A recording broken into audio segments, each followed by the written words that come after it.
सोनम रघुवंशी सिर्फ पति पत्नी के रिश्ते पर कलंक नहीं है, बल्कि भाई बहन का रिश्ता भी उसने शर्मसार कर दिया। आप सोचेंगे भाई बहन का रिश्ता भला कहां से आ गया? तो आप जानिए, उसका प्रेमी राज कुशवाहा, जिसके घर वाले, जिसकी बहन और जिसकी माँ ये कह रही है कि ऐसा तो हो ही नहीं सकता। दीदी के साथ यानी कि सोनम के साथ तो उसका भाई बहन वाला रिश्ता था।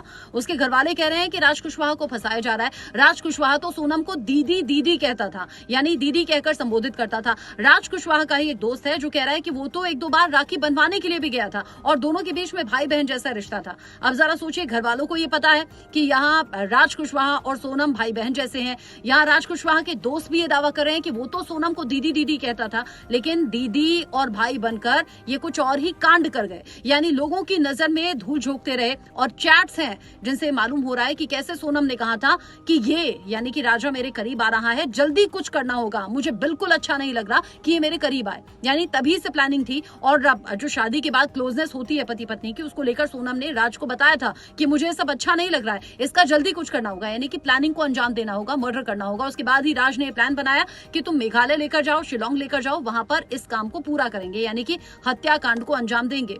जरा सोचिए कि यहाँ सोनम के माँ बाप भी ये कह रहे हैं वो ऐसा नहीं कर सकती। उधर राजा रघुवंशी की माँ और राजा के भाई ने भी कहा था कि सोनम कबूल करे तो हम मानेंगे, हमें ऐसा लगता नहीं कि हो सकता है। लेकिन चैट्स है ना, कॉल्स हैं, जिससे अब पूरा का पूरा केस सुलझता हुआ नजर आ रहा है। और ये पूरी प्लानिंग के साथ हुआ। सोनम रघुवंशी ने अपने पति की हत्या की साजिश रची, राज कुशवाहा ने साथ दिया।